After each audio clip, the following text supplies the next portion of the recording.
Today we got DJ VIP, who was Nipsey Hussle, may he rest in paradise's DJ. And he's kicking it with the chat motherfuckers today. We're gonna ask him some questions, get to know him a little bit, and just kick it. Hell yeah. Thank you for having me. Thank you for coming in. We truly appreciate your time and effort. Yeah, it's all good. What's the word? What y'all on today? Oh shit, slow motion, bro. Get into it every day, running laps. You feel me? Shit. So I guess I'll start it off with the questions and shit, bro. When you start DJing? Shit, bro. Respectfully, let's do some exclusive questions, bro. Let's not do the same thing that's on every interview online. You feel me? Ooh, what I try Okay. to tell y'all. How did you and Nipsey meet? Who you Damn. working with Y'all now? niggas didn't vet none of this shit, huh? Who didn't vet? Okay. I definitely vetted. Who you working with now? Okay. I work with Zoe Osama. So, Uh, he a West Coast based artist. He's from LA, but he live outside the city now. He got a little record called Underrated that we've been working. so what Hell made you want yeah. to work with him? Honestly, he has a lot of like business acclimate like Nip did. He's not really trying to sign to a major. He's trying to do everything independently. And I've been a firm believer that with everything that's available from distro to just all these platforms that the labels use, you don't really necessarily need a label if you have your own budget. You could get to these same places the labels are placing this music. So I seen him doing that, and that just resonated with me because it reminded me of everything Nip was doing. That's what's up. So I have to know for my own personal, is it true that you started DJing because you fell in love with the sound of your own voice over a radio station when you were 13? Um, I didn't necessarily fall in love with my voice. I actually was very, very self-conscious of my voice, but I did go to a station to receive some DJ equipment from a mixer, and she was the one who essentially, got me started because I seen like I just seen the movement at a station, everyone calling in, and just it seemed like the radio personnel was like a superstar in their own right, but locally at least. But obviously they weren't an artist, but they still were getting a lot of love, and like they were given a platform, and that really resonated with me at a young age. It was 13, my first time going to a station and really falling in love with it. Okay. And what made you take DJing seriously versus becoming a radio host? Um, I really I had seen that there was a lack of ability to travel if you did do radio, being that most radio hosts have their set shows, set days. It didn't really make sense to me, being that I was always used to running around. I wanted something that would keep me on the go, and that's exactly what DJing did. Is it gave me the opportunity to do tours, do clubs, do shows, run around, and get in front of people, through these various platforms without having to be stuck in one centralized location. Okay. And what DJ like setup program, what's your favorite? I pretty much use the standard DJ program, which is Serato. That's pretty much, if someone's DJing on any kind of professional radio club tour mixtape level, they're probably using that program, um, which is who's it by? I don't even know what the company's by that makes it, but it's called Serato, and it works with when you see DJs playing music on their laptop and all that. It pretty much gives us the ability to have more records than we could physically carry all on a little laptop, because believe it or not, I don't look that old, but I started DJing when everything was pressed on vinyl. Like I started going to record stores and picking up music, so I was there for the transition from when everything went from being analog to digital. How was that transition for you? It was cool. I mean, I was always like a little tech geek. I was always into anything that had to do with technology, and being that I had a passion for music, like being able to fuse those two together was always motivating for me. So like I was always at the forefront of everything when it was going to be digital. I was trying stuff before it was vetted and verified as working. Like I was one of the guinea pigs in the process. I was even beta testing software and stuff for these companies. So it was fun. It was definitely something that will never happen again, because once you're digital, you're digital. True.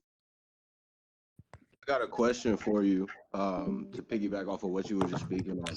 Do you ever go back to vinyl just to kind of brush up on the skill set? Wait, can you refresh that or say that again? Sorry, you cut out. No, no worries, man. I was saying to piggyback off of what you were just speaking on. Even though you're digital now and you made the transition, do you ever go back to vinyl just to kind of brush up on your skills for like nostalgia sake? You know what I mean? I yes and no. So like I still use vinyl, right? So I use a system that uses vinyl, but it works with the laptop. So I don't use CDJs. I don't use a controller. I highly frown upon controllers. That shit is like the most weak shit ever. I'm through and through a turntable DJ still. By digital, I mean, I don't actually carry individual records that have everything pressed on them. I have the digital system that allows me to play virtually any audio through these time coded special records. So in a sense, I'm still, like still getting that nostalgia sense. I don't go out and play pressed vinyl at events, but I do have pressed vinyl at my house and at my studio. And every now and then I will use that. The only problem with pressed vinyl is you can't play it too loud because, as you know, it creates vibrations and then the needle will skip. So trying to scratch and cut when you're doing stuff through pressed vinyl is very difficult. That's why you see a lot of DJs when they're cutting on pressed vinyl, it's very, very gentle movements versus when you're on Serato and that digital stuff, you can go crazy because even if it skips out of the groove, the time code and the sound is still the same in the next groove over continuously until the end of the record. So you can go crazy and you don't got to worry about it jumping through different parts of the song. So essentially, from the sounds of it, it sounds as if you're more of like a hybrid DJ in a sense, where you're using both technologies to your advantage, where you still get the feel and the old school feel of using vinyls, but you're using all of the advantages that comes with being digital. Is that Exactly. is that about Yeah, right? I would say that's fair to say. I just will not touch a controller because those controllers have those very small jog wheels that are completely different in response feel and just how they move because it's a much smaller radius. So those things are just never been favorable to me. And being that I grew up on vinyl and devices that had moving platters, the controllers just don't feel right because most of them, except for the very new ones, don't have moving platters, but even then the platters are still small. So that's why I stuck to vinyl because um it just the manipulation of the record feels different, if that makes sense. Okay, So I it had sounds. somebody. Oh, sorry. Go Go ahead, ahead, Akita. Smash. No, no, go ahead, Smash. No, It's all finish, you. baby. No, go finish. Okay. So I just want to ask you this too.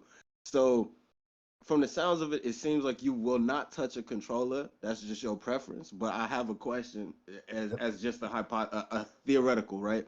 Yep. If a company came to you and asked you specifically to help them design a controller, do you think you would be able to give enough input to design something for yourself that you would see yourself using?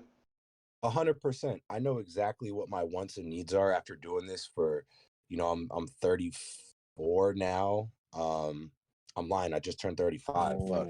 And I started when I was like 13 and I was on. So I've been in this for over 20 years. So I definitely know what I like and what I don't like. I know that I could, build a controller that would appease a lot of people, but at the same time, like just the equipment that I buy is usually on the higher end of the price point. And I've bought equipment that I can't even test in stores because most people don't buy it and it's too expensive for them to do an open box. So I know I could design it. Now, would it be price effective and would everyone be able to get it? I don't know about that. And that's Tip. probably Nope. why they haven't done any of that yet. Okay. All right, go ahead, Smash.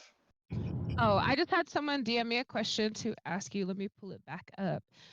They want to know your personal belief on whether or not the state of hip hop is on the rise or on the decline.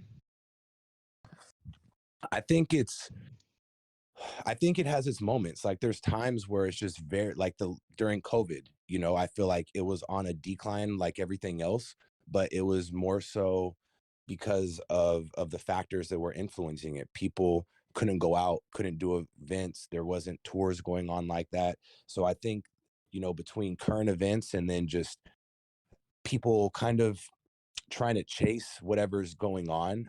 I feel like maybe the last year there wasn't really like any super big hit records, and I really truly believe it's still because of COVID. There's a lot of labels that aren't putting the same money behind their campaigns. They're not setting people up to go on tours like they used to and really blowing records up.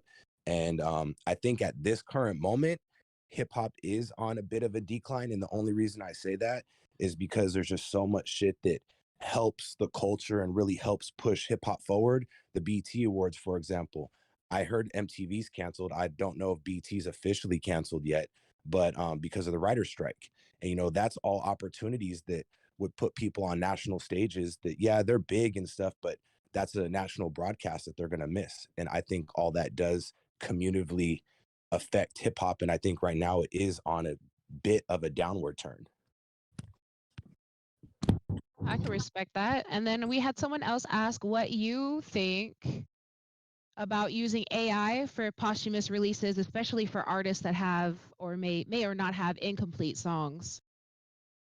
I'm torn between it because, like I said, I'm a tech guy and I'm Right. into the technology stuff, but at the same time, I just think that if it's not the person, if it's not their brain, it's not them, and it could generate thousands, endless versions of a song based off one artist for one beat, but you know, is that something that the artist is going to be like, I fuck with that, or something that they'd be like, oh, I would have done something like that? You'll never know. So I don't think it's just kind of one of those things where you could say, no matter how close you are to the person, if you know they would be rocking with it. But I personally don't think that it's something that we're going to do, just for the simple fact that we always needed his word of approval, and we're not going to go based off some AI shit assuming like this is what he would do, I at love least that. from the Nipsey camp, you know. There's a lot of artists and DJs in the VC right now in this chat. What are the benefits, from your professional opinion, of getting DJs to push your music in clubs? And does that still have the same impact it used to, or is digital marketing more so on the rise? Well, digital marketing can go hand in hand with some of these things with DJs. It's very important to do that groundwork to make sure that you're popping up on DJs, make sure DJs are familiar with you, um, and really just making sure that everyone has access to the record. A lot of artists assume that just because their record is on DSPs, digital streaming platforms, Tidal, Spotify, iTunes Music, so on and so forth, that it can be spun by DJs. And that is totally inaccurate. When DJs receive music, we typically get them from record pools in the form of DJ packs. If you were to go look at any song that's trending nationally or regionally on radio, I can almost bet my life 9 times out of 10 that it has a DJ pack available. And that's, you know, the asset that we are usually provided to spin the music in Serato. Cause, you know, you send me I get Spotify links and Spotify playlists all the time, and I can't play that in the DJ program. So it's incumbent of the artist and the DJ of the artist to make sure that their music is available to other DJs in these record pools, because not just DJs are sourcing it there. You have people who do placements for playlists. You have people who are, you know, booking shows and doing syncs for radio and or for TV and film, excuse me. So it's super important that you have that relationship with DJs, because unless you have a big machine behind you who's going to do all that groundwork, you're going to need to put in that work to make sure that the record's getting spun and getting supported outside of what you're immediately doing while you're not there watching it. So I kind of want to take this away from the music discussion for right now, just because, you know, I want to get to know more about you as a person. Tell me what your love for, where did your love for snowboarding come from? Um, I didn't get to do it as a kid. I was always like one of those kids that was outside until the lights came down. So whether we were playing, you know, like baseball with the tennis racket and the tennis ball in the tennis courts, or you know, kickball in the street or whatever, like I was just one of those kids who was outside, you know, getting roughed up, just I wasn't a TV kid. Like all my friends, or not all my friends, a lot of my friends will ask me like, "Oh, you remember this show when we were kids and this and that?" And I'll be like, "No," because I didn't watch a lot of TV. Like my parents were like, "Go outside," you know what I mean? And by the time I came home, had to wash up, eat dinner, and go to bed. So I w- I didn't really have the time to do those things in high school because I was a full-time student athlete, and I had a scholarship. So they were very, very strict on what I could do on my free time. Once I graduated and I was working with Nipsey and, had more time available, especially while he was working on Victory Lap and, we were all just patiently waiting for that next body of work. That's when I took up snowboarding, and it just became one of those things that I found later in life. And it really gives me a lot of peace and just helps me like step away from daily stresses, especially stuff that comes with being in the music industry. And that's my go-to. If I got free time, I got a little healthy habit called snowboarding, and that's what I do. Okay, W. Skiing, snowboarding, or the split board? What was that? Skiing, snowboarding, or a split board? Oh, what you know about split boards? I know that they start off as a snowboard, they split in half and turn into skis. That's about Yeah, my that's. extent to that knowledge. Did you know before this interview, or did you have to look it up for it? Gang, don't do that to me. Yeah. So, No, I yeah. grew So up as a military brat. I grew up overseas and I've been skiing on the Alps and shit. And I've seen, different kinds of boards and things like that since then. respect. Yeah. So I actually just got put into split board. Oh, your service is nervous. Can you hear me? Yep, there you are. My service is nervous. Can you hear me? Yes, What was your name? I am Smash. Smash. I was going to answer your question. So basically, just this season, I got put into split boarding, and like Smash had said, it's basically it starts off as a snowboard. You can unclip it, and the things that your feet are strapped into, those are called bindings. You can rearrange those so that you're not sideways with the board. You're standing on it like skis, running along with the tracks, and you essentially can walk uphill. So if you go somewhere where there's no lifts, or you want to go somewhere that doesn't have lift access, it's called backcountry snowboarding or skiing. And I just got into that this year. I've always loved doing stuff on the resorts, but it's getting to the point where the resorts are a little bit dumbed down and they're just not piquing my adrenaline needs. So me and the homies got backcountry boards and, avalanche training and all that stuff. So split boarding for sure, just because I can do stuff that not the average person can do at a resort, go to different peaks and access different parts of the mountain that would typically be inaccessible.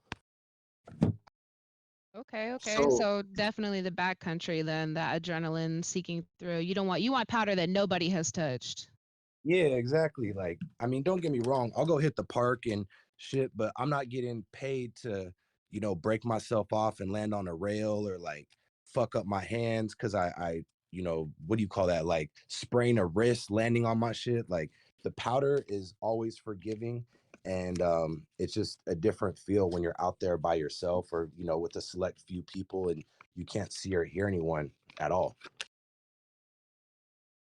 Okay. Smash, hope you don't mind if I can Oh, jump go in for for a quick it. question. Yeah.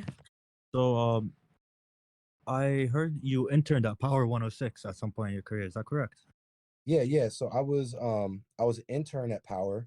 Mm-hmm. Um I don't know what year it was, but I was working initially. I started working in promotions, and it was dope because I was big on production, which is like the on-air stuff, but I was learning a lot of the business because I came in a little bit before the internship program was supposed to start. So I started in promotions. I made my way through engineering, which was a lot of the technical stuff, and then eventually, when my internship was officially supposed to start, I was working in promotions under Felly Fell, Yessie Ortiz, and DJ E-Man.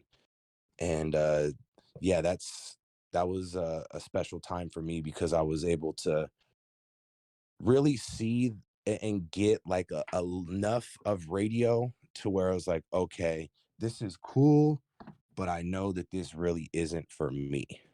And it wasn't for me in the sense that I couldn't do the, someone checking in on you all the time, just breathing down your neck. You had to be there at the same place. Like when I worked with Nip, he understood that we were all bosses in our own right. He wasn't breathing down our necks. We knew what was expected of us.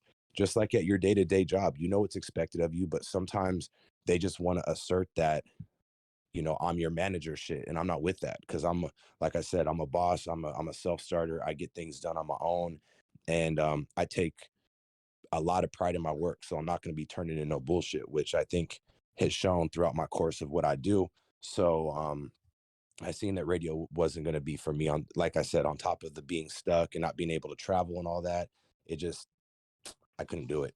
So What was that? Would you say that was an important point in your timeline doing that internship, kind of to help you discover things? And how did that lead to the DJ career in specific? well, I already had a DJ career. So I had been DJing since I was 13, right? And I started the internship when I was like 22. So Okay. That's yeah. So I'd already been DJing. right. But did it help you kind of make some more connections and build your network kind of thing? Oh yeah, Or of course, without a doubt. Like, being at the station was a good look. I was able to, rub shoulders with all the influential people in the city and kind of see how they work, on a little behind the scenes tip, and then, meet people along the way. What's crazy is I had met some big artists, some artists that were on the rise, but Nipsey was one of the people that I did not meet through the station. That was totally something that happened separately and organically. good. I think we got a good question from one of the guys here. He says he wants your Mount Rushmore of DJs, your favorite DJs.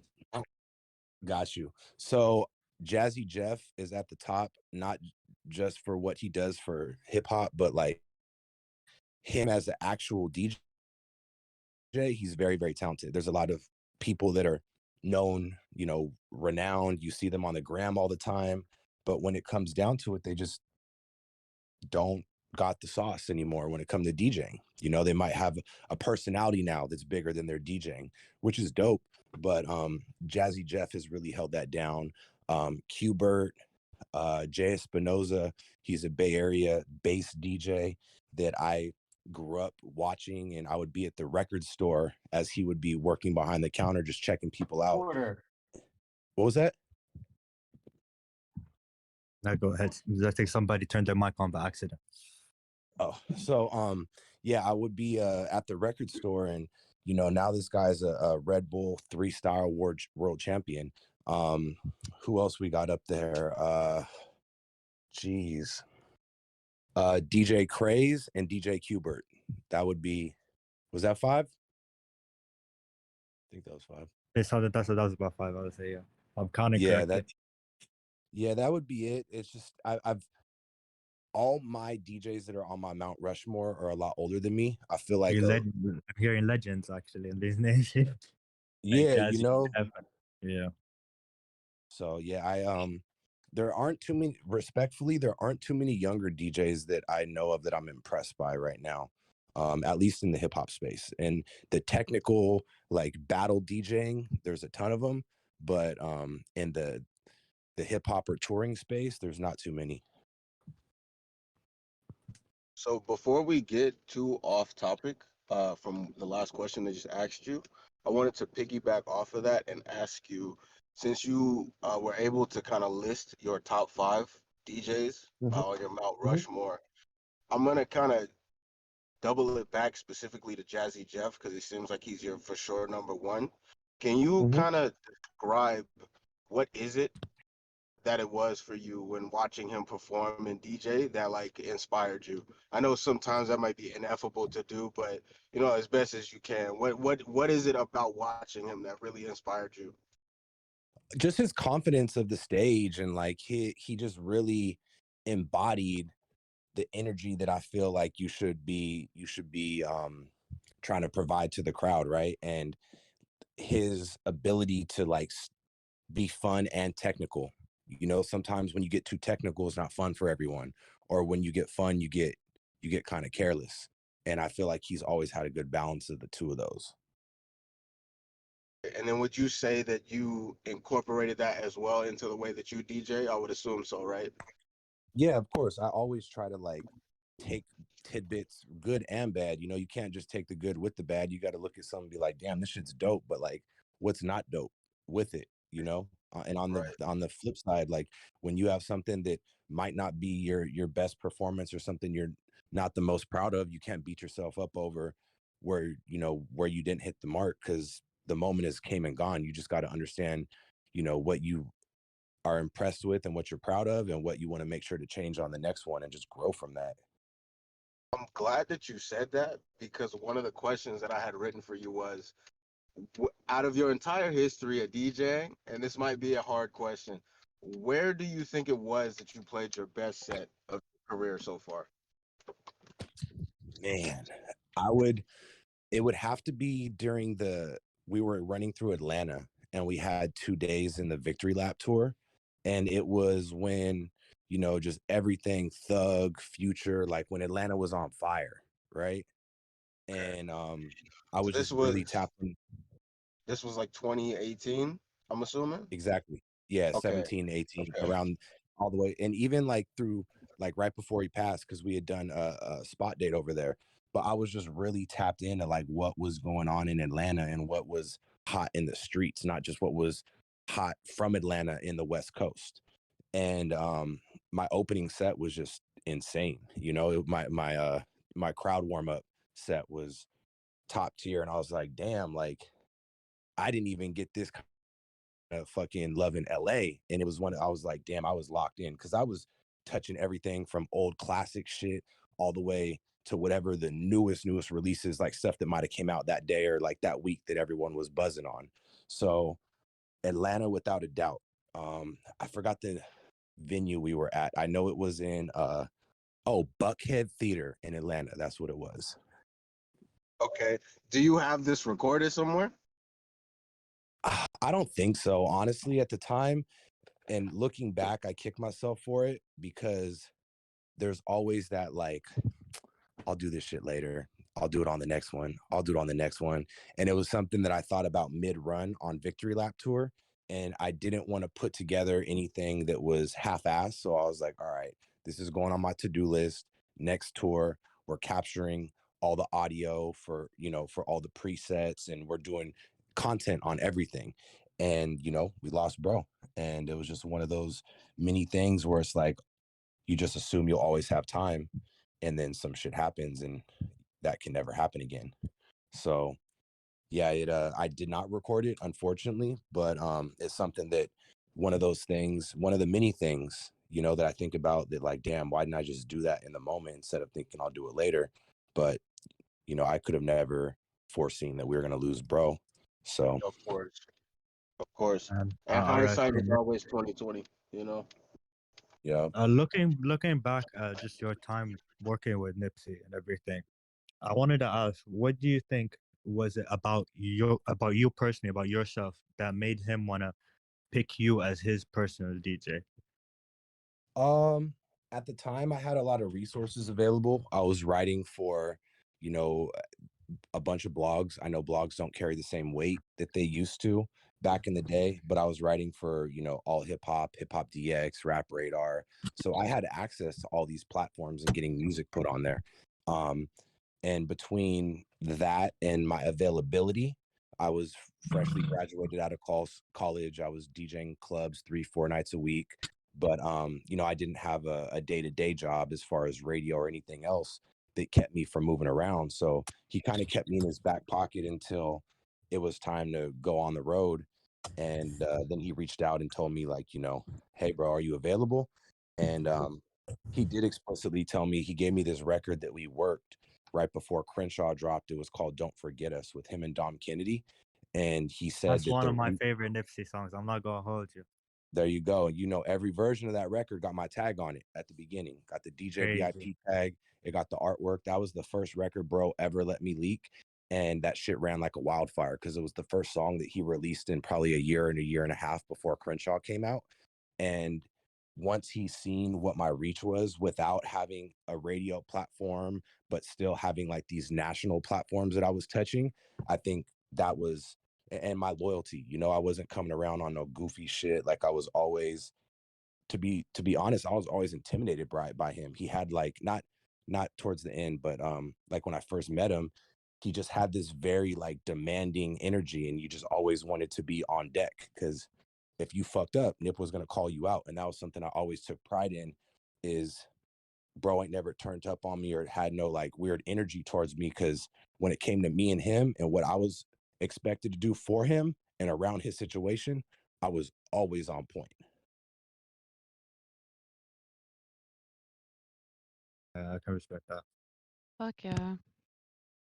So I know you were recently here. I'm in San Diego with a couple of other people in here. I know you were recently here at Phantom Lounge with RJ, Mr. LA, and Joe Moses. I Yep. want to ask you who you see as emerging faces out of the West Coast.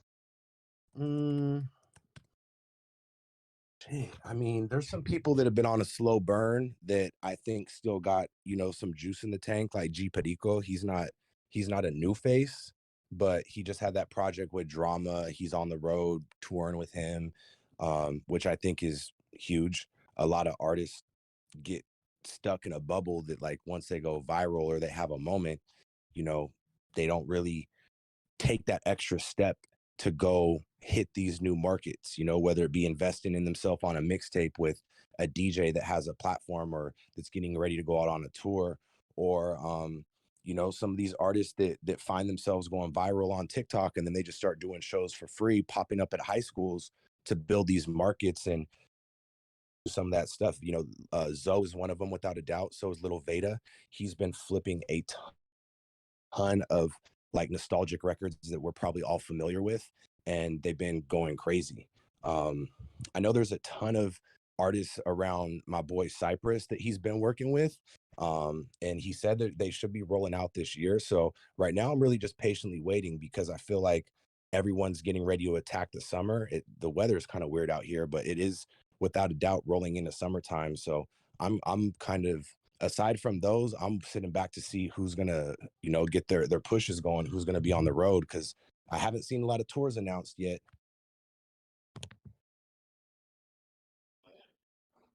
Yo, DJ VIP. This Big Mike, aka Wale intern. One question I gotta ask you. So I met Nip before. It was like back in like 14, 13. No, Okay. 2015. Cause he came to Myrtle Beach. Yep. He went there for vacation. And I met him with my boy Ray Lewis, son. One thing I got from him was he was a very spiritual person. I was wondering, did any of that like manifestation, any of like really believing in yourself type of mentality rubbed off on you? Yeah, without a doubt. I think I don't think I know my mentality is the way it is because of bro. He didn't have uh I'm a victim mentality. He just knew like I don't want to be in this position I'm in anymore. I want to be over here. So it was something that like, when you're continuously hearing those type of things and like you're just, that's becomes your life, and you're always focused on doing better and being better, yeah, it's going to rub off on you. And that's something that, the spirituality that he had, like, still goes on with us to this day with the team. There's things that he used to do or things that, remind us of him, and we always speak on it because we know that he's still with us. He left us a blueprint. I still see bro in my dreams. I still talk to bro like every day.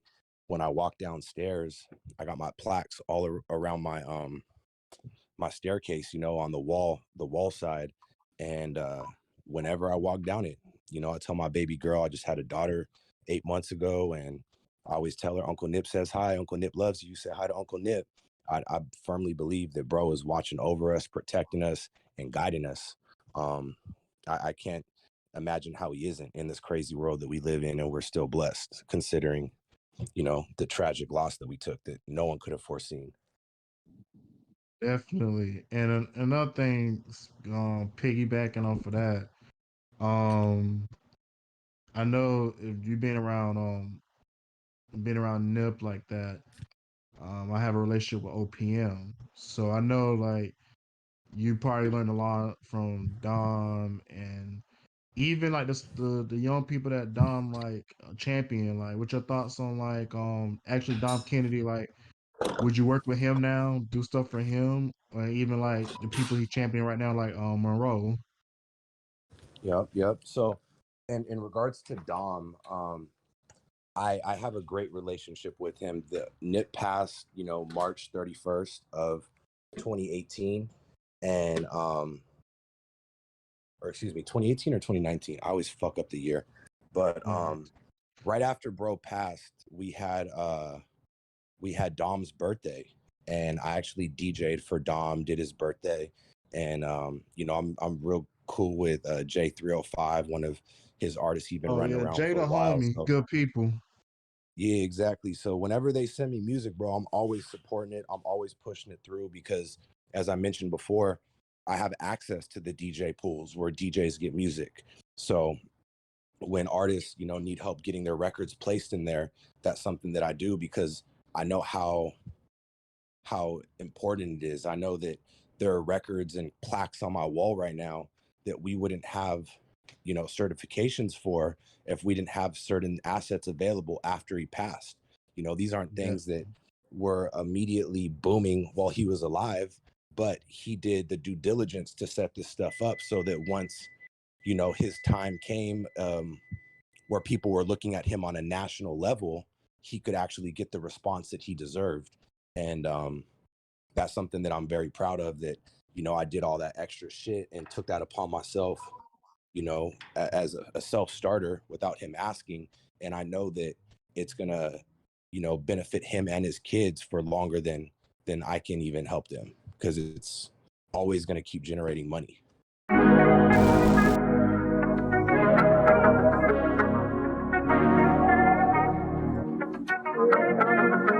definitely. And I just want you to know, whenever forgot it was on like the last album from Don when he said I'll go through South Carolina and got Bojangles. Yep. That was that was him shouting me out. Okay, that's what's up. Okay, I had one of the chat guys send a question in, Wale, sorry. But he wants to know, him and the homie been DJing for a bit, but not seriously. What do you, as a DJ, consider to be more impactful during a set? Audio effects and tags and samples, or bare bone transitions between songs and catalog? Um, it's got to be the catalog, right? Because I don't think everyone's going to appreciate transitions and samples and effects like that, but I think the masses are going to are going to resonate towards great music. I think you could put on the dopest, all that first stuff you said, but if you're not connected musically with the crowd, or you're just not tapped into what their energy is and their vibe and what you're getting ready to show them, which is, whoever's coming on after you, or if you're the headliner, you need to know what they're expecting of you, right? And if you don't have that second part, none of that first shit will matter. Yo, so I got a question, bro. So, I mean, obviously, like, I've been fucking with you and shit, so I already know like the answer to it type shit. But like, I've been in the studio with you with mad artists and stuff like that. Like, would you ever do like a Khaled type tape?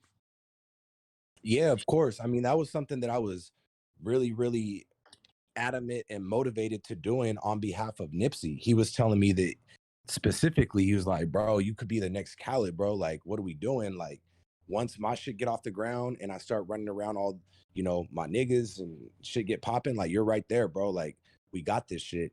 And we lost him. And he, I have respect in the industry, but unfortunately, I know that I'm not getting verses like I was if bro said, hey, can I get a verse for my DJ, or Nip doing songs? And hey, bro, I'm not using this. Here, this is for your project. Yeah. So basically, yeah, that was pretty much that. I I lost my motivation for it once we lost bro, because he he had my ticket to the verses. I'm not rich. I had a great run with bro. I made a lot of good money and invested, but I'm not in the position to be spending $50,000, $100,000 on a verse for a song. So it was definitely something that I wanted to do, but the motivation's not there anymore. Nah, I feel it. I definitely feel it. Shit. So I know you gotta like I know you do like the wrap up mixes or whatever. Um, I I think, bro, I think you should just like reach because I know you're cool with AD, like you're cool with hella artists. Like I think if you start it and just start adding them on those songs, like do you think it will pop? I think it could, but it even if I had the songs, I don't have the machine that we had with Nip. And without a doubt, what took him to the moon was that partnership with Atlantic. You know, the machine is you could do a lot of stuff without a label, but if you don't have a major investor, as you know, like it's hard to make shit move on a national level. Like, yeah, we can get people out here playing the records easily, but that's not what I want to do. If I wanted to do something like, you know, some Khaled drama type shit, it would call for national exposure. And I just don't have those platforms right now. And I have other things that I've been doing, you know, personally that give me more fulfillment that I'm more motivated to doing right now. What advice would you give like an up and coming artist? Release often, you know, and always aim for new platforms. I think a lot of artists, or excuse me, release and push. A lot of artists make the mistake of releasing music and they don't put no push behind it. They just think that it's available on platforms, so they've done everything they need to do. But there's a lot more that comes with, you know, making music move, and that's why I know that I don't personally have those parts to those machines, so that's why I lost motivation in them. But for artists that do it full time and they're, you know, they strive to be artists that put out music, I would say release often and push the fuck out of it. Always find a new platform that you can touch and do your due diligence to make sure you're always getting the content to new people, whether it be, you know, content creators, playlisters, people that do blogs, people that set up shows. All that matters because that consistency is going to be the difference between them giving you a shot or not. For sure. If it's okay with you, I kind of want to circle back to the AI question from earlier. Someone Can I had a answer a follow-up question in question. regards to the Oh, into the something that was on the chat in regards to some books for personal growth? Um Power versus Force, definitely one of them. And How to Win Friends and Influence People.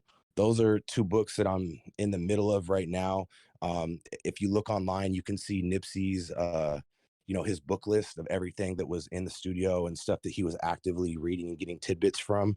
Those are two that are on the list. I would definitely look into Nipsey's reading list if you're looking for books. Fire. What were you gonna say, Smash? Oh, I just wanted to circle back to that AI question. We had someone submit a follow-up question about for artists like King Von, do you think using AI for posthumous releases would be beneficial to their families?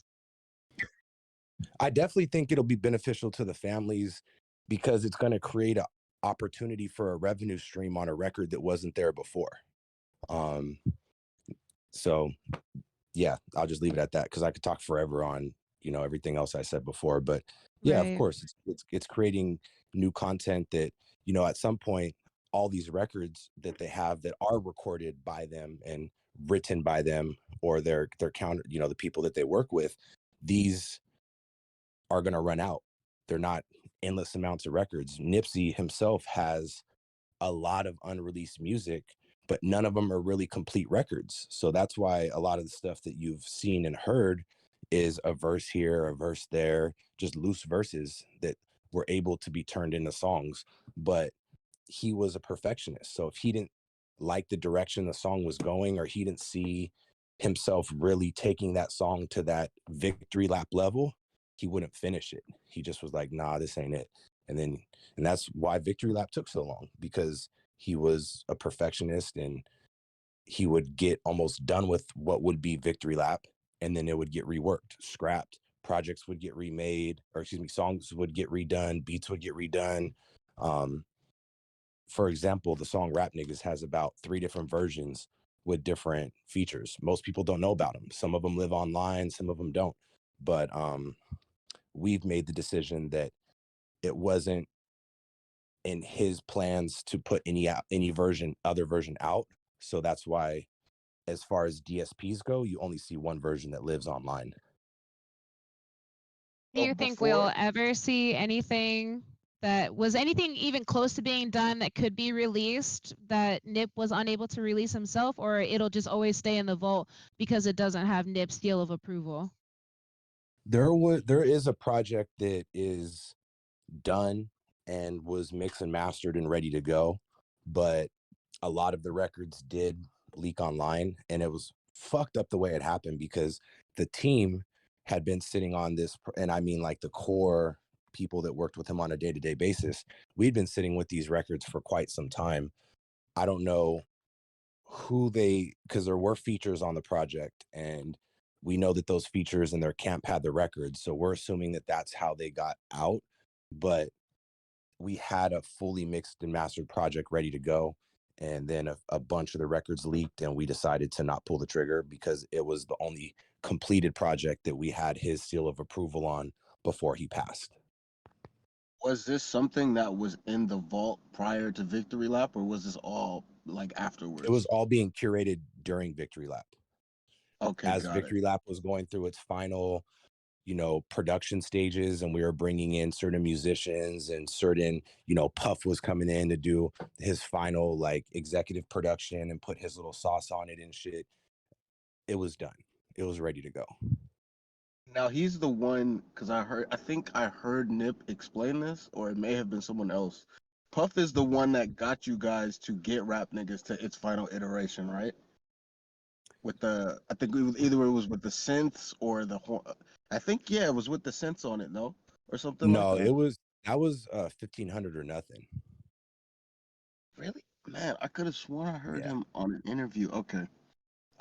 Yeah, Also, too, before we almost all the production was Mhm. already done before Puff even seen the project. Puff didn't get brought on until, he touched what was it? Young Nigga. He's talking in the background of that. And then shit. He did a few other like little spicing on some production, but nothing, no major overhauling or sense. Like it was literally just effects and little hits and shit.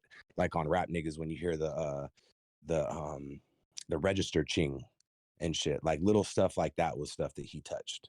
But other Okay. than that, most of these beats and all this production was already packaged and ready to go. We were just doing final touch-ups. Who do you think, if Nip was still with us today, who do you think his number one choice for a collab would be today?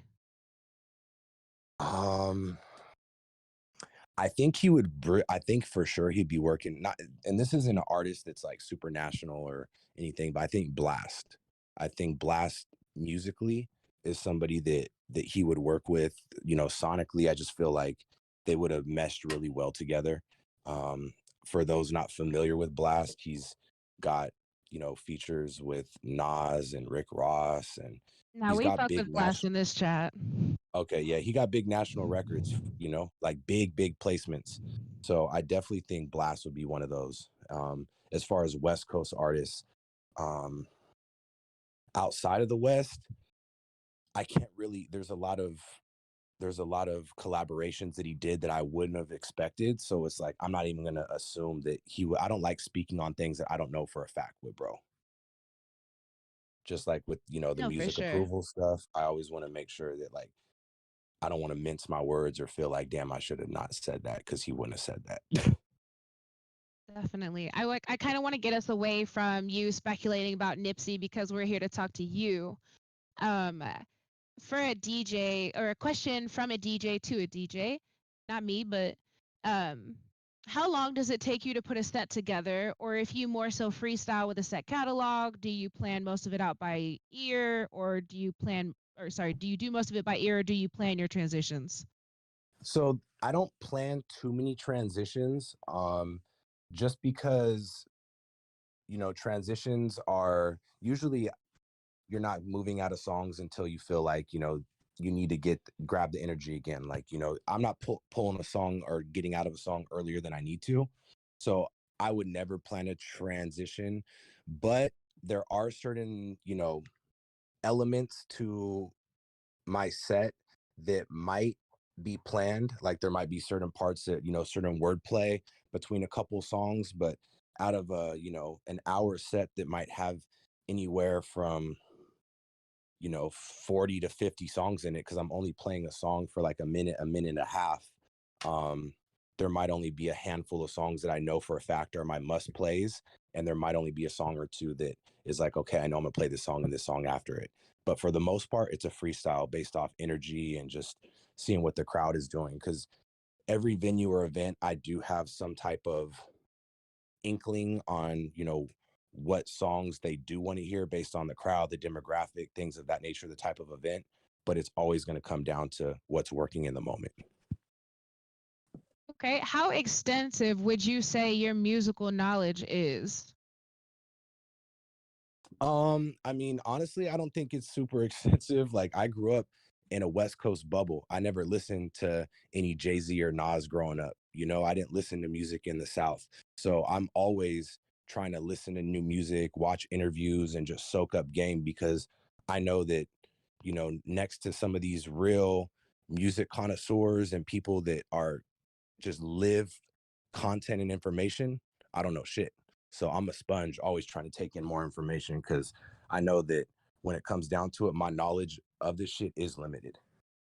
So I And know my you did. scope, Oh, go ahead. Sorry. Go ahead. oh, that's all. Just my knowledge and my scope, I know it's limited. So I'm always trying to, get more game and find more information out on this. Would you would you ever do like EDM music, like as far as like DJing goes? I used to do EDM, but it was never a passion of mine. So it was hard for me to like really be motivated to do that, because after a while it kind of gives me a headache. Just the really repetitive beats, and just it's never been my thing. So I tried to do it, wasn't something I was passionate about, and I stopped doing it. I even did an EDM tape called Layover in Vegas, because as you know, Vegas, Miami is like a big EDM party hub. And that's why I started to do it, so I could get into those markets. And luckily, since I started doing that, now there is a space for hip hop just outside of the Dre's. Dre's was the only hip hop club in Vegas that you could really go to. And even then it was kind of commercial and watered down. Now I have a residency in Vegas. It's an after hours spot called Wet 24/7, and they have some of the no cap baddest models in Vegas, best hip hop music, and it's not watered down. You get real culture, and you could go any time of day. And I'm glad that I found something like that, because the opportunities for Vegas and Miami in hip hop are very limited. In Miami, you got Live, Story, Booby Trap, and a few other spots. But other than that, it's all EDM. Nah, yeah, facts. I feel it. What like, so would you ever be open to like doing things outside of just like DJing and music, like maybe vlogging or streaming or anything like that? Yeah, I mean, the streaming thing is dope. I think there's a big avenue for it. But lately, I have been finding a lot more peace and privacy. So I've been doing a lot more stuff behind the scenes that has been, keeping me in a good space, because even the streaming stuff, it's like, it's cool, it's a platform, but like, I don't really care what other people think, but I'm not here to broadcast everything too, so that everyone can give me their opinion, because it's just not what I care to do. I'd rather just live my life and do what I do. My energy has been going towards investing. I've been blessed to make some money in this shit, and I've been given a lot of game and opportunities, and now I'm investing my time and my money, because I see what direction Nip was going, and he was always saying, let your money work for you. You can't just fuck off your time, because that's you can't put a value on that. It's like most people sell their fucking days for $20-15 an hour, and that I don't have that in me. I'd rather flip my bread and do some shit that really enlightens me, because now I'm reading about investing, learning about real estate, things that I never thought I would do before. Now I realize, just like I said, the music is a vehicle to everything else I want to do. It's going to get me there. It's necessarily going to define me, but it's going to be a large part of how I do the things I want to do in my life. No, that's Perfect. my Yeah. bad, Smash. No, Somebody good. wanted me to ask what other genre of music you listen to besides rap, and if so, like what artists? I listen to a lot of 70s music. It's what I grew up on. Marvin Gaye, The Whispers, like whenever it's, Monday morning, first thing I'm doing, Sunday morning, I'm playing them oldies, getting my day started. I usually don't even listen to rap or hip hop before 10, 11 o'clock in the morning, whether it be jazz, classical, some soul trap. I'm a big fan of Bryson and Part PND. I think that was an artist that Nip would have had more collaborations with, Party Next Door. He had that one song called Candy that he's on. And if you go listen to PND West District, you'll hear part of the sample Yo, from Young Nigga as Candy a well. banger. Yeah. Now you bringing up some bangers. I'm not gonna lie. Like you brought up "Don't Forget Us" earlier. You brought up "Candy" now. It's crazy, bro. These bangers. Yeah, it's just feel good music. And really it's music when it was authentic. You got real musicians playing real instruments and shit, and you could hear that. And that's something that I grew up on. Is I used to go watch War and Carlos Santana and these different bands perform at the little county fairs as a kid. And I think that subconsciously like really motivated me and got me interested in live music. And that's something that obviously carried over to Nip, because what did you see? We got away from the standard 2 tracks, got him going over performance versions, eventually got him over to full on band. Who is your favorite 70s male group, and who is your favorite female singer from the 70s? Oh man, I like Aretha Franklin. She got horns on her. She can let it go. She's 70s, right? I believe so, yes. For male groups, man, the Commodores go crazy. Who else? I mean, it seems like everybody was almost a male group in the 70s. Fuck. Um, Shit. I suck with names, man. I depend Oh, on my you're computer good. when I'm looking for shit. But um, yeah, honestly, like the Commodores, Cool in the Gang, naturally, like they go crazy. I don't know if you guys have ever seen a Cool in the Gang like live show, but that is Mando. If you love music and live music at that, you got to go watch that. Shit, give me some more. I'll tell you if I rock with them just because I suck at names. Someone wants to Okay. What about know the how you. Temptations? Oh, okay. Do you fuck Sorry. with Gap Band? Oh yeah, Temptations for sure. Yeah, Temptations fire. How do you feel about the Santana sample in Wild Thoughts as a fan? I appreciate it because I don't think a lot of people are not. I'm not gonna say I don't think a lot of people, but I'm sure there were a lot of people that weren't privy to it. So I think in some sense, like when it's songs that are 2-3 generations old, it's cool. Sometimes when artists don't let the shit breathe and they just kind of remix it too quick, I don't feel like it does the song justice. But like that was a good remix, and you got Rihanna just blowing off on it. I fuck with it. Yo, somebody wants to know what are the key things to start your day off right, and how important is a routine to you? Routine is everything to me. I think amongst the music industry and just daily chaos in the lives we live, routine is probably one of the easiest life hacks, because once you set that up, just you get in this flow state. And I don't know how else to explain it, but when you're just like moving effortlessly, you're not stressed out and things are just kind of like happening organically, you'll feel the difference. So I attribute my flow state to my program every day. Wake up.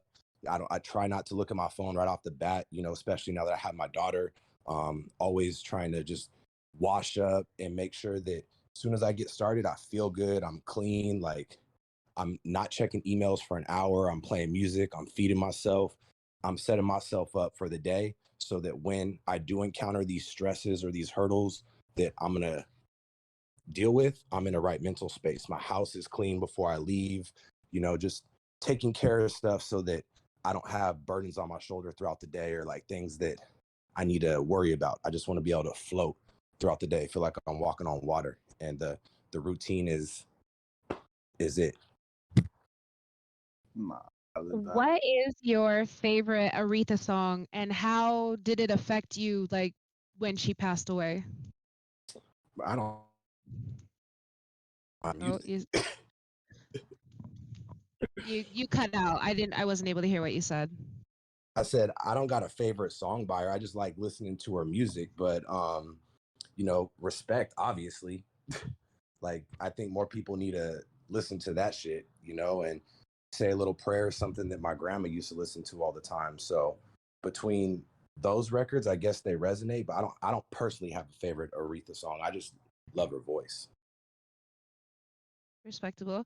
How accessible are you to aspiring DJs? Like, if we had someone from the chat who was, he sits in the chat consistently working on his mixes, he's always putting things out for us and letting us listen to him. Do you have like the time and energy to work with someone like that, or are you kind of too busy?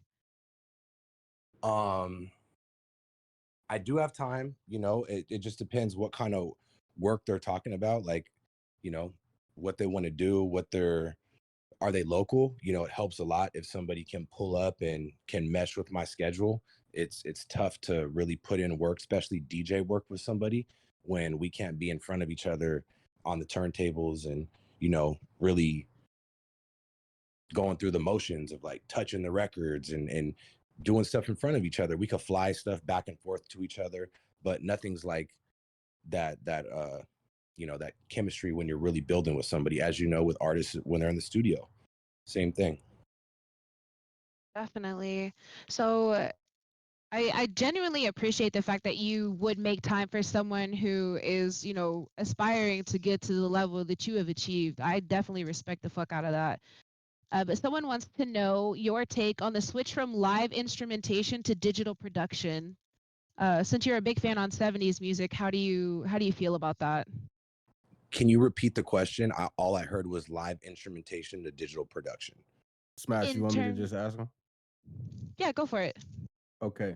So since you were speaking on how you're a really big fan of 70s music, which as we all know is pretty much all live instrumentation, I wanted to know your take on the switch from live instrumentation throughout the course of the history of music to digital.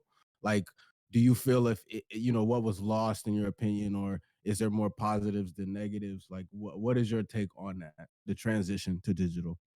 I think it was convenient, right? Um, not recording the tapes anymore and not um, splicing reels and all this stuff was very expensive and cost time and money. So I think in that sense, there's a lot of benefits, but there's just certain things that a computer is not going to be able to necessarily have the same sound of. And it might be similar, but there's always going to be that difference in sound from analog to digital. And most people can't hear it, and you really need to be listening to it on some good speakers to hear the difference. If you're on some shitty speakers, you'll never know the difference because it's always going to sound what those speakers are capable of.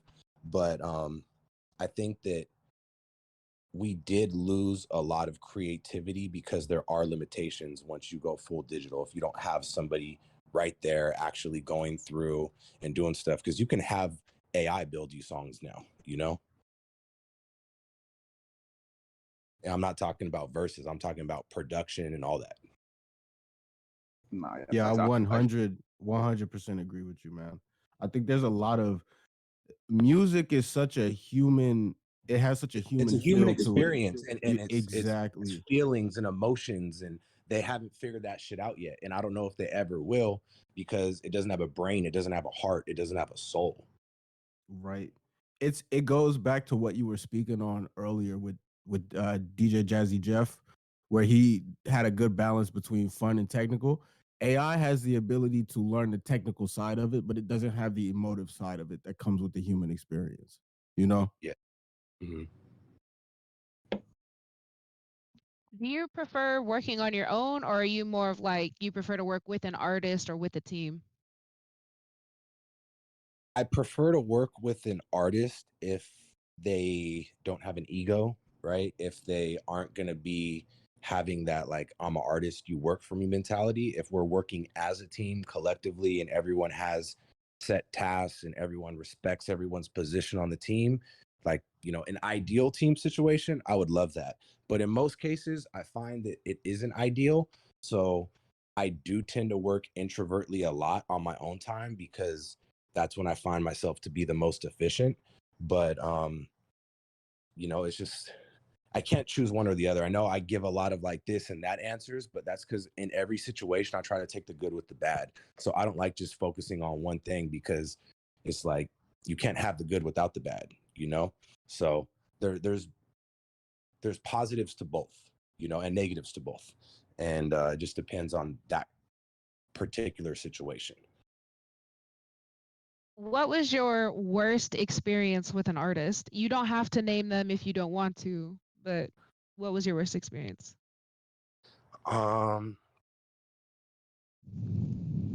I haven't had too many bad experiences with artists. I think, you know, I was working with Nipsey so early on that, you know, from 2000 and I was already in communications with him by 2010 and 11, and I was exclusively his DJ by 2013.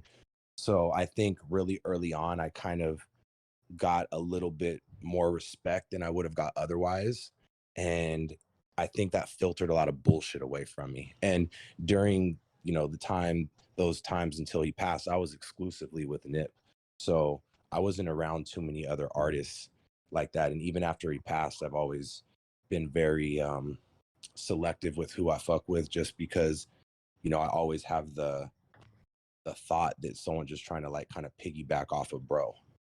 So I always try to like keep my distance when it comes to that and make sure that anyone that I'm dealing with is super genuine so that I don't come across situations where it's like, damn, that person's an asshole or shitty to deal with. I could have foreseen that, but I let them too close to me too quick.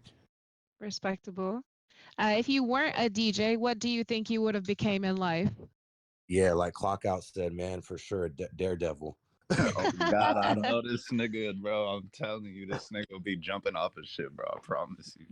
Yeah, it'd be some shit. Like I don't know, like I if I wasn't DJ or in the radio space or something, um I I probably would be an entrepreneur, a businessman in some sense. Now, do I know what I would have, you know, gone towards? No, but I've always been a self-starter and somebody that didn't really work well for people. I could work with people, I could give people direction and show them how to do stuff, but I always have never really taken well to someone breathing down my neck, like I said before. So it'd probably be something where I was my own boss or running a business of my own. Have you ever written your own music? Nah, I don't rap. I don't write music. I don't do none of that shit. You know, I'll sit in the lab with producers and go through and, you know, add synths or fuck around and add effects, but I can't do the metronome, the continuous, just like even with the EDM stuff, like I said, the repetition, like let me hear the beat when it's close to done and I'll help you polish it and we'll really build it out and sequence it. But when it's just bare bones and all that stuff, I just don't have the patience for it. Understandable. Nah, shit. Hey, bro, on God, bro, I appreciate you coming to fuck with us and shit, bro. I'm already knowing this shit. This shit, bro, I'm telling you, it usually be like hundreds of people in here, bro, but they niggas just love the fuck shit, bro. But nah, It's you a real one for coming to chop it up, bro. It's all good. And someone asked about marathon. What was the question about marathon in the chat? Oh shit, I didn't even see it. Oh, I think you talking about the strain, right? Somebody wanted to know what was a better strain between Marathon and KK. Damn, I haven't smoked KK in a minute, so I can't even give a fair answer on that. But the marathon is gas. That Cure Company marathon is the truth. And Cure Company has another strain called what is it called? Shit. It's called Cure Lotto. It's their gelato. That shit is top tier. Look into that. I personally like the Cure Company's gelato over the Cookies gelato.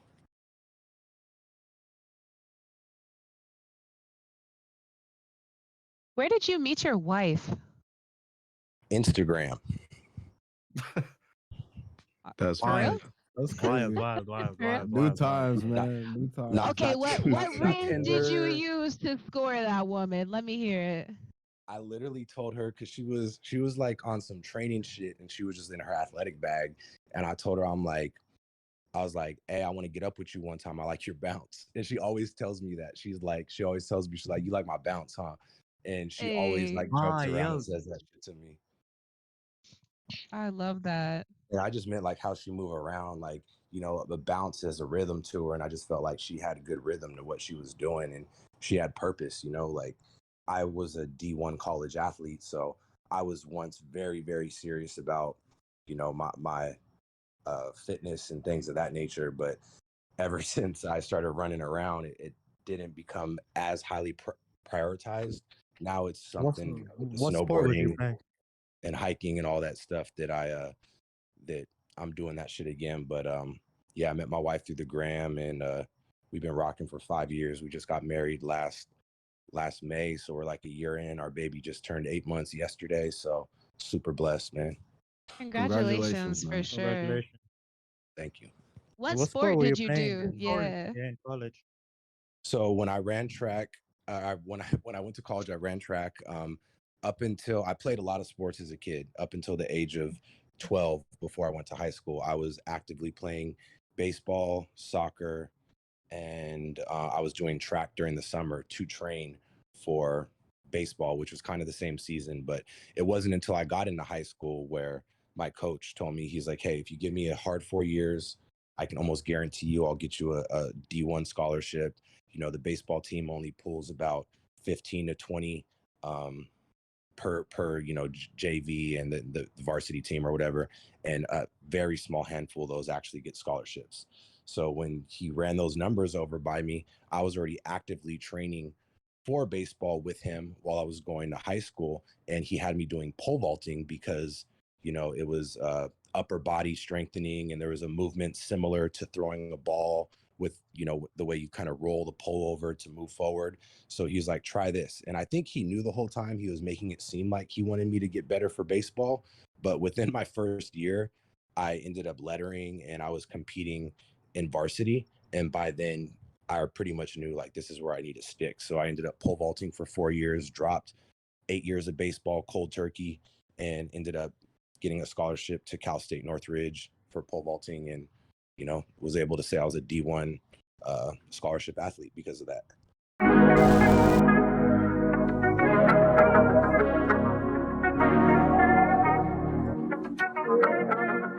Okay. I did a little digging. All right. And I need to know, you were doing a show in Colorado.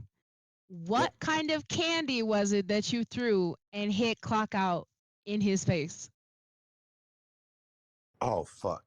Niggas But got a how the Nardwar fuck? bag, What? bro. What How the does she hell? know that? What the fuck? Listen, they said be on your Oh Nardwar shit, and I'm telling you, I'm on my yeah, that, shit. that was a good one. That was She got sources. yeah, that was good. Honestly, Hey, I don't. bitches will find anything. Damn, I don't know because I don't really stay with candy like that. So that kind of got me confused, bro. What was it? Nah, nigga, bro, we had got back late, bro, and we got all type of snacks from the like in the Was it at lobby the of the hotel? hotel, bro. Yeah. Fuck. Were they goddamn, were they Whoppers? The chocolate little things? I'm thinking Yeah. of something that's probably throwable. That's like small and Nah, nigga, that shit had me hot. I ain't gonna hold you. what was it? Got I his don't ass. remember, nigga. I was mad, bro. I was hurt. shit, shit, busted We my lip. got sniped with Oh, candy. It's crazy. I think it was some low key heavy. Then fuck, it did With fuck Jolly me a little Rancher now that I at your think face. about it. Yeah, that's why I'm like, I hope this nigga didn't launch a Jolly Rancher at your jaw, bro.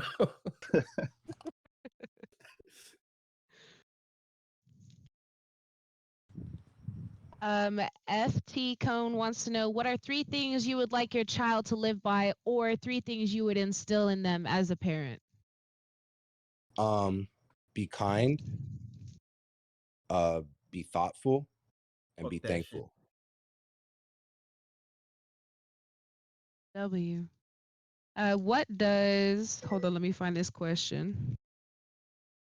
Oh God, I have to scroll. Okay. What does all money in, no money out mean to you personally? I swear to God, Smack, I was just thinking all money in. Um, you know, there's the literal term, just stack it up, don't spend it. But you know, we know that that's not realistic. It's more so stack it up, and if you're going to spend it on investing, reinvesting in yourself and the brand. So that's what all money in means to me. Just, you know, keeping it in the family, and fucking when we do got to spend, or, you know, take a little L, is for, you know, it's for us at the end of the day. Are there any Southern artists that you would work with, like the real South, like Texas and Louisiana, not the East Coast South? Where's Moneybag from? Moneybag goes crazy. I believe he's from Memphis. I fuck with Moneybag. That boy go crazy. Except some of the shit he be doing is kind of weird. But his all right, excuse me, I'm thinking of Kevin Gates, bruh. But Moneybag and Kevin Gates probably be two of them. Moneybags, he got a crazy ass flow. Kevin Gates do too, but he just on some like super spiritual other shit right now. It's a little much for me. Right. Would you ever work with Travis Scott or Don Toliver? I would, and ironically, just little dot connection here. Nipsey's engineer that did a lot of he engineered and mixed all of Slauson Boy 2. His name is, I believe on IG it's 206 Derek, or Derek 206. He is now working with Travis Scott and Cactus Jack, and he produced he engineered Don Toliver's whole last project, and he produced the single with Justin Bieber and Future called Private Landing that's charting right now. So that could definitely be something in the works, because he's been telling me he wanted me to pull up to a session, and our schedules just haven't been mending. Well, you better mend your schedule. Wait a minute. No, I know. I need to get to it. It's a little different now that I have the baby. I'm a full-time you know, father from, I'm 24/7, but my wife, she's a personal trainer and has her clients early in the morning from shit like 5, 6 in the morning until 1 or 2 in the afternoon. Sometimes that's when they have their sessions, and I'm just not willing to put my daughter in daycare, and I don't have anybody else to really watch her. So for now, it is what it is. She comes first. I'm in San Diego. I got you. I'll come watch the baby. My wife is not going for that. No, I know you're good. No, I have a daughter myself, so I feel you. Your question: are you in touch with other artists, DJs? Like, do you Yeah, have of a course. network of colleagues? Without a doubt, you know, being that I was Nipsey's DJ, people were always trying to get the various records from me. So I took it upon myself to build a Rolodex of DJs and a network outside of, you know, just a standard network, just because I wanted to make sure that when we had things to release, you know, everyone had access to it. So I took that upon myself to make those connections. And even after his passing, you know, I've always been just someone who's been like supportive of the DJ, because being a DJ, I know a lot of DJs can get underlooked. You know, luckily Nipsey always gave me a platform and always had me right next to him whenever he did anything. So I never felt like I was underappreciated, but I know that that's definitely a shared sentiment amongst DJs of artists. So yeah, I've always, you know, just try to keep that channel open and give other DJs advice, you know, because there's a lot of stuff that I know that I learned that if I would have known earlier, I could have moved more efficiently. So I'm always trying to build and support the DJ, without a doubt. Is there any specific names that you are in contact with? I mean, you name any artist out here in the West Coast, and I guarantee you, like, you know, I got relationships with their DJs, whether it be radio, their big radio club, or tour DJs, you know, almost everyone I have relationships with.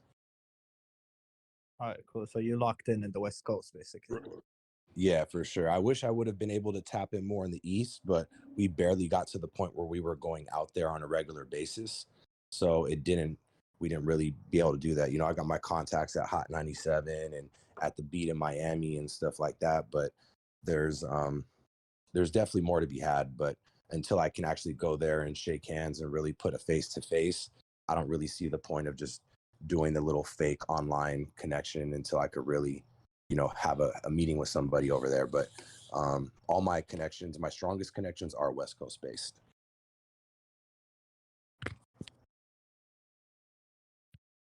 Yeah, I know that boy Clyde. I see someone mention Clyde in the shit, but yeah, I grew up listening to the team and Bay Area music and stuff. Clyde, Main Manish, Kaz Kaiser, Stunna Man, like everyone that's bubbling now, all the way back to your boy and San Quinn and Mr. Fab.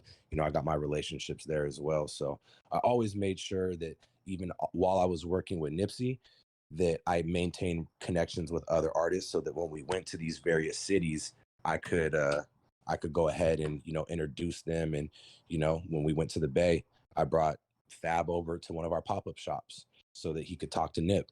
And I always try to be the mediator of building connections, so I could continuously show my value, because you got to remember, like, at the time when Nip was bubbling, there was tons of people gunning for what I was doing, but Nip held it down and kept me locked in. I never really felt like my position or my job was ever going to be compromised, and that's why I was always so proactive to make sure that I was doing something to hold that down.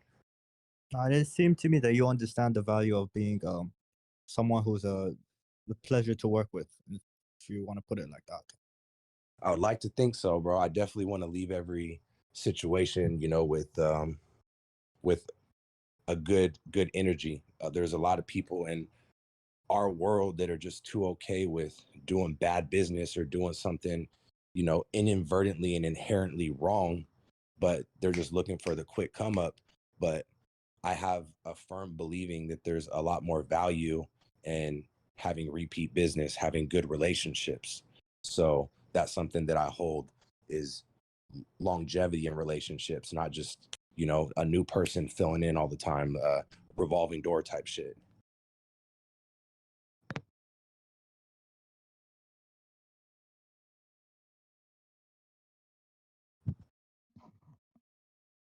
All right, so Hell I gotta yeah. ask you, bro. I gotta ask you. Dirt bikes or snowboarding? It's going to be snowboarding, because snowboarding is a lot more forgiving. Like, assuming you're on powder, of course. I had a pretty bad dirt bike accident, like the first year I bought my dirt bike.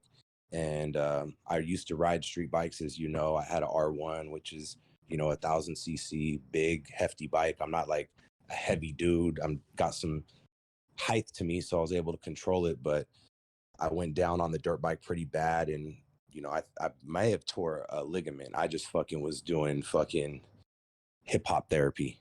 I was staying off it, icing it, and I was doing some cryo and some holistic things. But when I got it checked out, they told me that that it wasn't going to need any surgery or anything. I'm not sure, if I can't remember if they said it was a micro tear or it wasn't a tear, but I know there was a contusion to it. And I was down for 6 months because of that shit off one crash.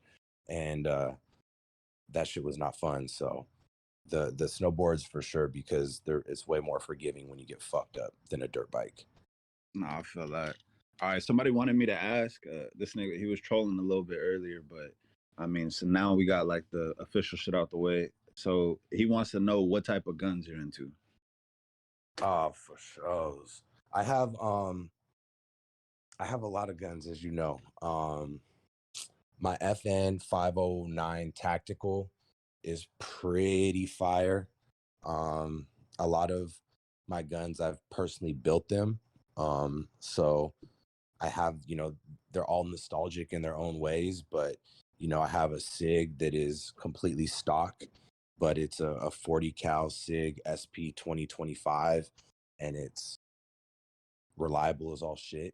It doesn't have no special sights, or it's got iron sights on it, doesn't have a beam or anything, no extended clip or no silencer, nothing like that, but it's on the money every time.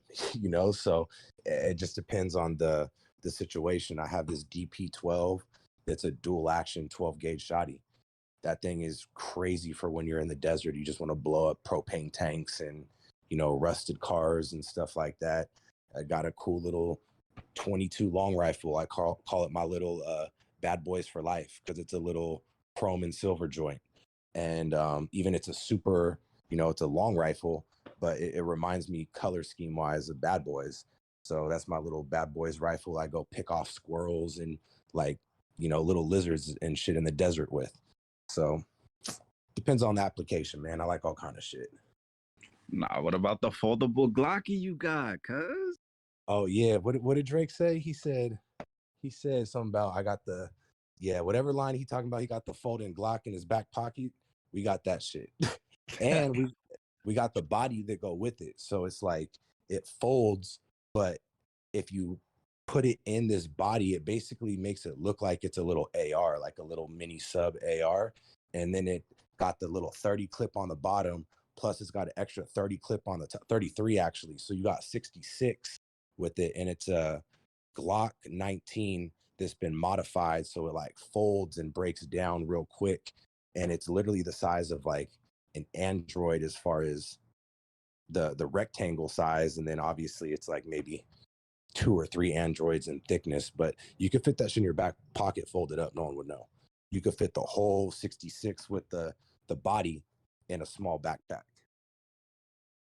Nah, facts. Yeah, nah, I feel that's probably like my favorite one that I've seen that you had, bro. I'm gonna hold you.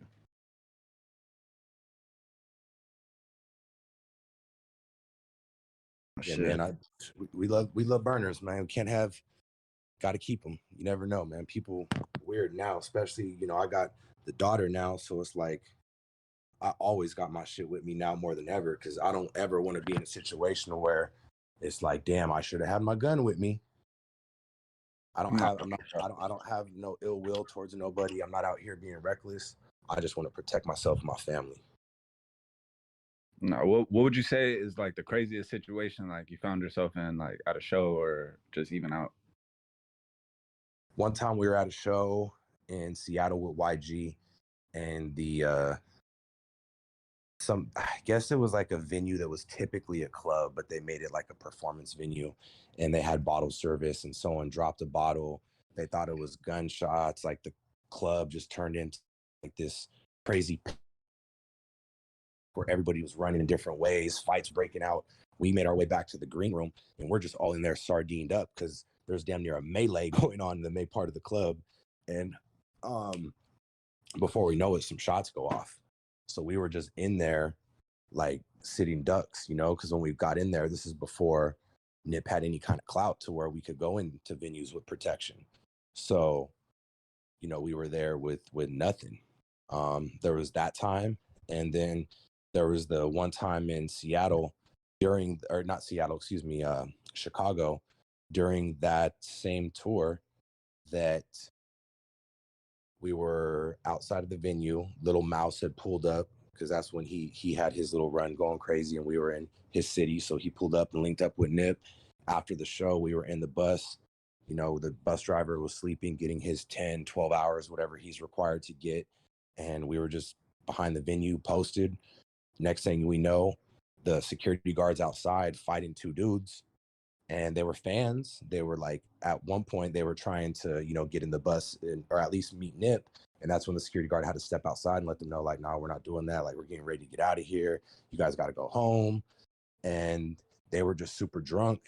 And it led to them turning up on our security guard. We were in Chicago. We're some Cali dudes. We're not used to snow.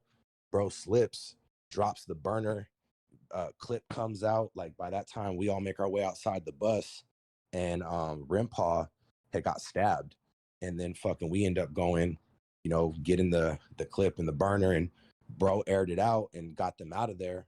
But it was crazy because at the time that was the only burner we had. And shortly after that, everyone who was able to, we all went and got our licenses to carry, and we all started carrying after that. Nah, yeah, that I ain't gonna hold you. That sounds spooky. You ain't never been shook hanging out with all the Crip niggas?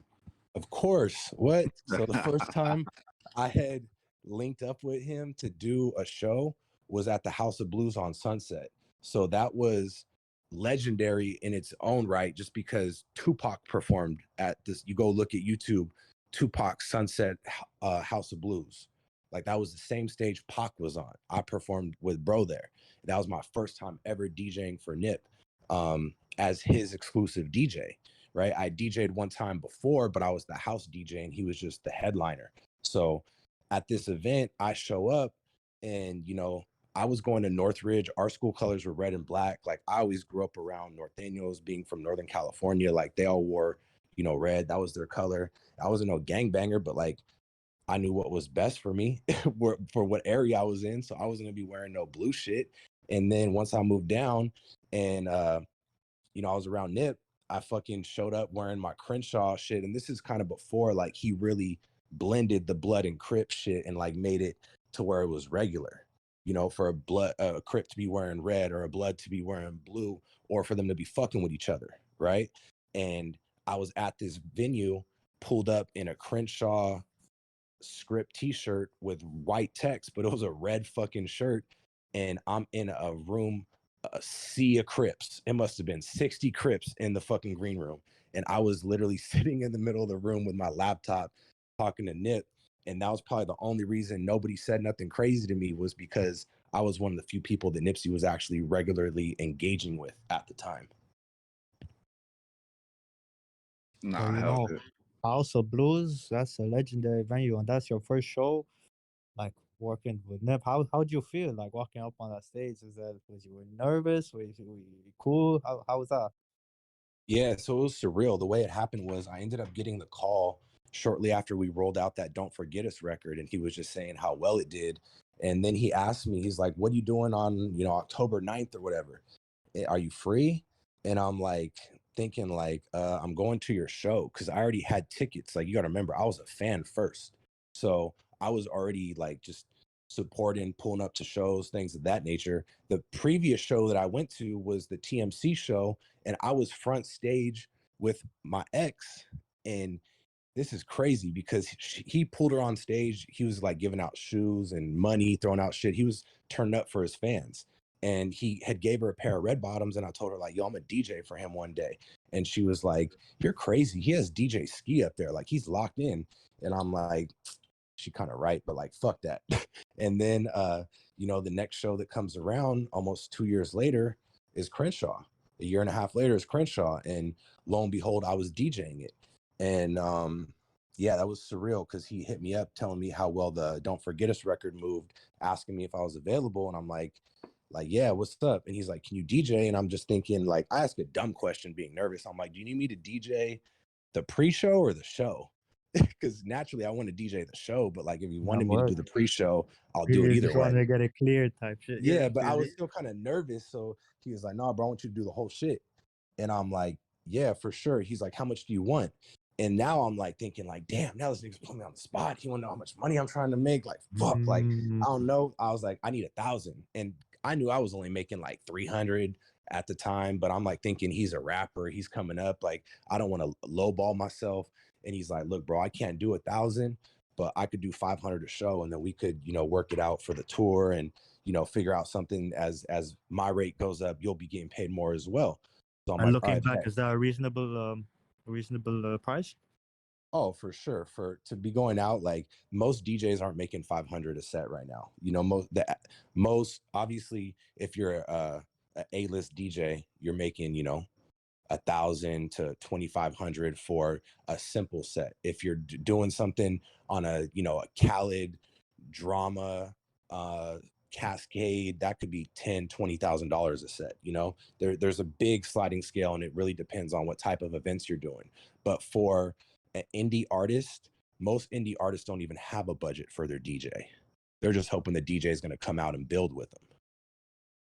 So you think that's kind of like overlooked type shit? Yeah, and I get it. There's some things that you need to make sure you get taken care of, but at the same time, there is no show without a DJ. So you can't just expect to tell the DJ like, oh, I'm building all these other avenues in my brand, but I'm not going to build with you and with my live show. And that's something that Nip understood, and Nip always resonated towards. That's why we didn't have too much like riff, because we always put a high value and high priority on the shows, rehearsals, things of that nature. And we never cut corners when it came to the quality of production. And at the end of the day, you deliver. So. Yeah, exactly. But so I've been to like, bro, I don't even know how many shows I've been with you and Nip, but so I used to notice like bro it got to the point to where he didn't even have to say nothing. Like he could just look at you type shit and you would know that okay, either next song or oh like stop it, he's gonna talk. Like how did you guys build that relationship and how important do you think that is for DJs? Like because there's a couple DJs in here. So how important do you think that is like as a trait to like know or like learn? Yeah, I think that's something that needs to be put, at the forefront because that all comes down to chemistry and that flow state where things just end up um kind of just, you're walking on water, like it's effortless. So that'll come with time. There's nothing that me and him like particularly practiced or did. It just came with repetition and it becoming muscle memory and knowing that like after certain parts of the song we go a cappella and then we drop something on the one like for example check me out where Kabi says I'm all about my business, all money business bitches, and then that's where it would come in and it would have like the doof, doof, like the cowbell and it would be all bad bitches, but before that we would end it and he would say a cappella all about my money, all about my what is it fuck about my money, all money business bitches. I'd be straight a cappella, then we would drop You See Us on the One.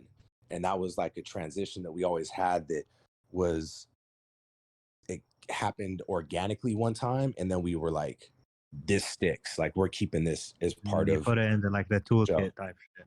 Yeah. And there was Okay. something we knew that we could do. And then over a while, like for as example, the toolkit, as you say, got fully built out.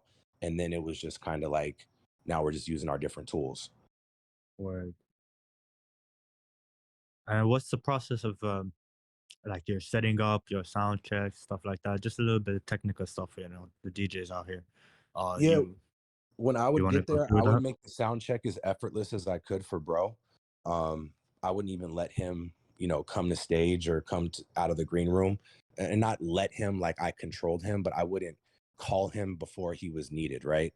I wouldn't have him sitting out there just waiting for shit. Cause when you do get to some of these venues, these sound techs and these production assistants, they're not, some of them are fucking just hung over from the night before or they don't want to be there. They're always make sure to like make them feel special because at the end of the day, they can make or break your show. If they start getting careless or they are on some fuck you shit, they make your show sound like shit. But if you Are make the them techs and the engineers usually in-house, like from the venue itself? They work with the venue direct, or? typically, yeah, it isn't until you get, to a larger scale artist where they're actually traveling with their show engineer. So Right. yeah, you got to make sure that you're respecting these people and just doing what you got to do to set them up to give you the best show possible. Don't go in there asking for a gang of shit. Make sure you got all your shit together. Make sure you submit your tech writer ahead of time so they have all your equipment. You're not scrambling last minute to get, certain wireless microphones or in-ear monitors or wedges or any other thing that might be particular to your production. Get ahead of that before you even step out of your city so that you've vetted these things and you know that if there may be a hiccup, it's not going to be a major hiccup. You're not going into these places blind. You've already confirmed your equipment's going to be there. You know what time you can load in at. You know what time the music's going to be hot at. You know what time the doors are going to open. So you kind of know your last minute of when you can be doing stuff technically on stage. And then from there, when your stage time is. You just got to be present and know all aspects of the production as the DJ. And as the personal DJ for the artist, who's your direct line of communication? Are you coordinating directly with Nip, or is it a manager, or like how are you coordinating all of this? I mean, we all had our set roles. So typically the manager would take care of doing a lot of the pre, vetting of making sure whatever was taking care of the contracts, the, where we were meeting at for, pickup, travel. But when it came to technical show stuff, they always forward that over to me. Hey, I'm including VIP. He's our DJ. He's going to go over all of our technical stuff. So that was something that I specifically handled. And like I said, Nip wasn't one of those people that like stood over you. So he wasn't checking to make sure everything was done. It's just I knew if we got to the cities and shit wasn't taken care of, people were going to look at me crazy. And I never wanted that. So I would always get ahead of, vetting all these technical issues so that once we arrived, there was nothing technical we had to worry about. We had to worry like, why is there fucking blue or red M&Ms with the blue M&Ms type shit? Or like some, you know what I mean? It wasn't nothing real serious is what I'm getting at. Wait, Nip really didn't eat red M&Ms? It's No, crazy. I'm just talking shit. Like I'm just saying like Why? something like No, I real. know a lot of gangbangers. This is, you know what I'm saying? Some people are Yeah. real particular. You better Nah, not see a red M&M. It's crazy. no, I totally made that up. But like, my point is that we would always make sure that we weren't setting ourselves up for failure because a lot of these Word. things are easy to get ahead of, and unfortunately, a lot of people, especially really early on, they aren't really aware of it, so they kind of just don't find out about it until it's too late.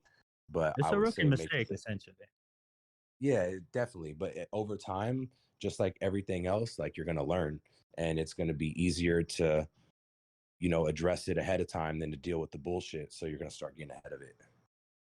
You ever have a mentor or anything, or you just watching people that inspire you?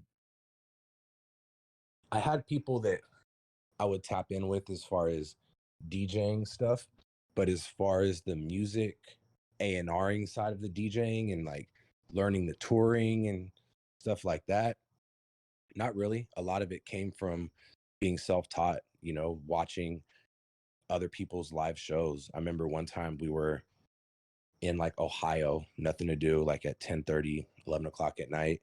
And we ended up watching some festival from the 70s. And there was a band that had like moving apparatuses. And we're like, bro, we need to incorporate this into our show somehow. And we were always trying to think of like when we can add pyro or flamethrowers, cryo blasters, just uh, monitors, LED monitors, so that we can incorporate content almost like recreating a live video where we use nothing but B-roll. So he wasn't on the shots, but it made the background look like the music video. How do you deal with show pressure and everything being hectic behind the scenes and stuff? People running around and everything. Are you someone who's like unfazed by that? You don't mind like things being hectic behind you. You can still work, or are there certain things that a mindset that you need to put yourself in to kind of like mute it? What's how do you go about just all the hassle in the show? Be a show, a festival, whatever type of DJ event or whatever I'm doing set wise. I make sure I'm fed, make sure I go to the bathroom. The worst thing ever is being mid set and you got to go take a piss. So that's something that I always just deal with, making sure I'm fed and comfortable. As long as that's good, then I'm usually in a pretty, like I said, flow state to where like I'm ready to go do a show. I've probably done upwards of like 250 or 350 events. I know that's a big gap, but it's like I know that some tours alone had 30, 40 shows. On top of that, we had after parties after all these events, and I do stuff on my own as well. So it just, with anything else, you get comfort with repetition. Nah, shit, that's lit, bro. Yo, shit. Anybody got any last questions and shit? I don't want to keep bro too long. Yo, I mailbox think money is 2 one of the most hours was underrated more projects. than enough time. Yeah, no, honestly, Wait, DJ VIP. guys. Before he Go gets ahead. out of here, I do want to ask him this. Can you tell us one of your fondest memories between you and Nip? Word. Um, man. So when we were in Miami working on Victory Lap, ironically, we stayed at this house that the game stayed at, and I guess a lot of artists stay at when they're in Miami with their teams and whatnot, because it was a fat crib. And I just remember that Nip was just in such a good space there because we were it was just the guys, and we were there for a month. He had a a red Ferrari California, and we were on the freeway, and bro's just chunking up the hood so chunky and just like loving life, and you could just see like the glow in his face. Like bro was genuinely happy. He was, feeling comfortable. He's making some money. The music shit's really starting to move, and we're starting to get some traction. And out of nowhere, it just starts fucking raining. And bro's got the top down on this Ferrari California, and it is, if you've been to Miami, you know how it dumps in Miami. And it was just insane. And bro didn't give a fuck. He was so happy and just saying that this is what like that moment that he's been waiting for. And like when we were in the car together, it's just like I got to see bro in a real pure form. Like, he was just so happy, and there was no one else around. It was just us. A lot of times we were, collectively with the team because we were working, or, even if we were traveling or whatever, like there was always someone else around. So there wasn't too many times where a lot of us had just alone time with bro. But that was one moment where it's just real, like fond and a very, very memorable moment to me, where it's just like, bro's energy was always so pure, like if you really knew him, he was just a good person, a very motivating, happy, goofy person to be around. Like everyone knows the serious hustler Nip, but Nip was a jokester. Nip was an adrenaline junkie, Nip was just a genuine, real, solid person. There's like Nah, really no rest in peace. to describe his energy. Like it's just something that when you feel it, like that's bro. R.I.P. Nip. And For on Thank you, behalf real. of the thank you for chat, sharing on that, behalf of man. the chat, yeah, thank you for sharing that. Thank you for being very patient with us, giving us your time, answering questions. We really appreciate that. Bro, Hell we y'all. genuinely appreciate your time, your energy, your effort, your vibe. You're cool as fuck, and we thank you for fucking with us. Thank you. This Next This was was time, dope. act This was dope. Yeah, hey, everybody do me a favor. Open up Instagram, go follow my nigga at DJVIP510. You feel me? yes, sir. Any DJs that want to tap in, I'll be more than happy to give you guys some game, or like give you any type of help with that. And as I mentioned before, with the artists, anybody that's here that needs help getting their music to DJs, I could help you, make those DJ packs and get you in the pools. now that would really be great. Like That's that a goes a bet. long way. So So yeah, if anybody, how would if the anybody in here IG, wanted to do that, how would they go about doing that? yeah. So you guys can go ahead and feel free to shoot me a DM, DJVIP510, or you could email me directly, DJVIP510@gmail.com. Both of which, I'm gonna be getting on right after we get off this call. Go ahead and just send me whatever records you're considering running, and I could review it, let you know what we have available for you, and we could go from there. But anything else, like feel free to tap in. It don't got to be no type of business or anything, whether it just be story love or just you want to have a convo, like it's all love. That's fire. Thank you. Yeah, that's cool shit. For sure. All right, shit. Good looking, brother. Thank you. I appreciate y'all. Take care. You too, man. Take it easy.